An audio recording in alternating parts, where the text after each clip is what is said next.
A little before 1 a.m. on February 10, 2017, an analyst working the night shift on the third floor of a stately stone building in central London saw his computer light up with alerts. There was a sudden influx of unusual betting in sports books from the Caribbean to Asia. One of the largest underdogs in the NBA that night, at 12 points, was getting unexpected action to win. Within moments, the monitors at Sportradar AG, a large European-based gambling services company that has a contract with the NBA to watch more than 550 international sportsbooks, had flagged it as possible match fixing. The target was the Cleveland Cavaliers. The analyst went to work and within a minute or two found what he believed to be the source, a tweet from ESPN reporter Royce Young revealing that LeBron James, Kyrie Irving and Kevin Love were all going to play that night in Oklahoma City after Cavs coach Tyronn Lue had previously announced they'd all skip the game to rest. Sportradar issued an all-clear, and casinos around the globe scrambled to reset the lines. Within 10 minutes, the game was a pick'em. Moments like these have been part of an intense legislative battle across the nation over the past 6 months. Mostly behind the scenes but occasionally in open sessions, the NBA and Major League Baseball have partnered in a fight that neither could have even dreamed about over the past few decades, a battle to protect their league's integrity while also getting their hands on a piece of what could be a new ocean of gambling money in the United States.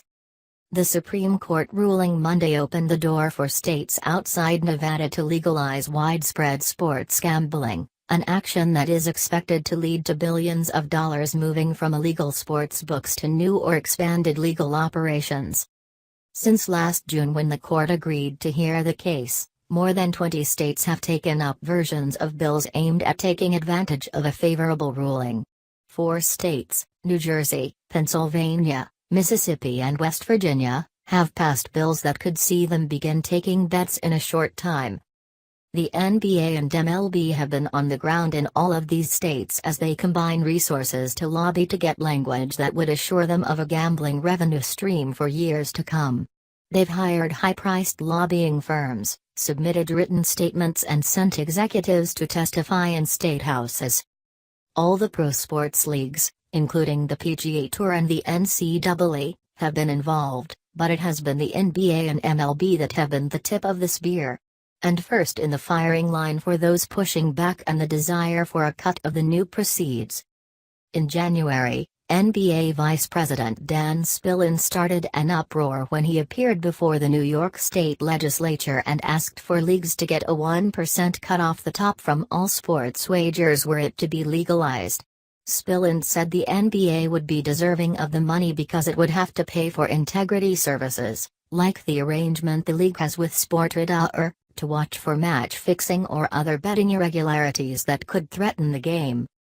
In the months since, Spillane and his counterpart at MLB, Vice President Brian Seeley, have crisscrossed the country to pitch similar language to legislatures. It is reasonable for those who reap the profits to compensate the sports league in recognition of the billions of dollars the leagues invest to create a compelling product, Seeley told Kansas lawmakers as he angled for a favorable bill there in March. As well as the risk to reputation and integrity that accompanies sports betting.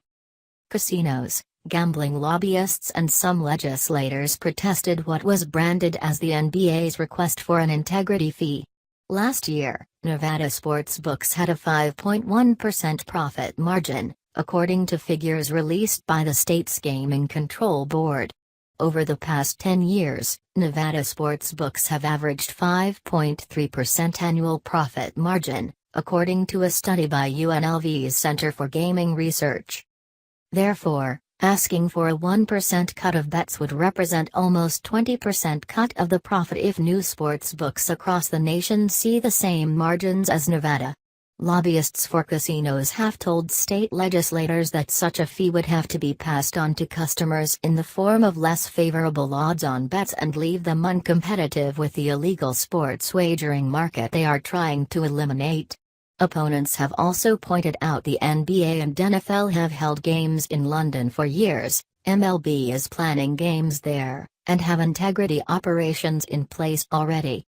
It will place brick-and-mortar gaming and racing venues at a significant economic and competitive disadvantage, Whitney Damron, a lawyer for Kansas casinos, told the state's House of Representatives in response to the NBA and MLB's effort there. This will prevent the state from realizing the full benefits of gaming legislation. The NBA has disputed the math, saying a larger legal market would create a better margin for casinos. The leagues have also actively pushed for betting to be made more widely available on cell phones and to make it easy to register to gamble that way, which would potentially limit how much current casinos could get in on the new market.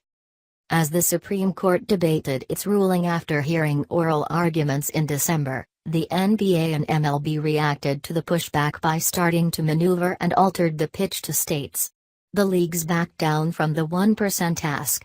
In New York, where a sports gambling bill is currently in committee, a compromise got legislators to insert language for a 0.25% cut of bets to the leagues.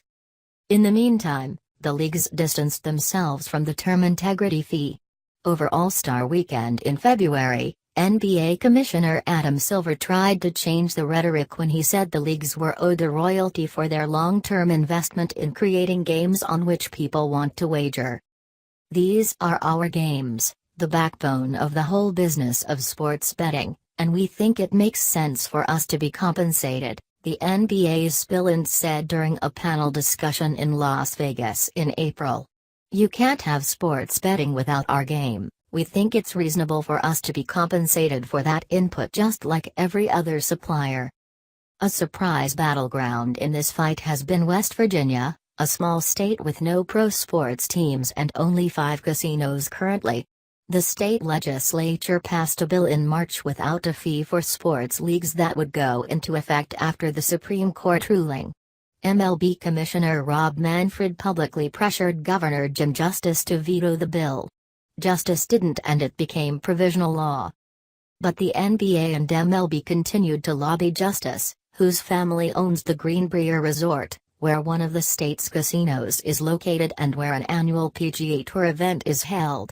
Last week the governor announced he'd reached a deal with the leagues and the state's lottery commission that would send money to the leagues, including the PGA Tour. ESPN reported the deal would also send money to Marshall and West Virginia, the state's 2 Division I universities. Lawmakers disputed the legality of the agreement and the process is still playing out. How it ends up might turn out to be a precedent for other states, which is why the NBA and MLB have spent so much time trying to leverage a favorable deal in an otherwise small market.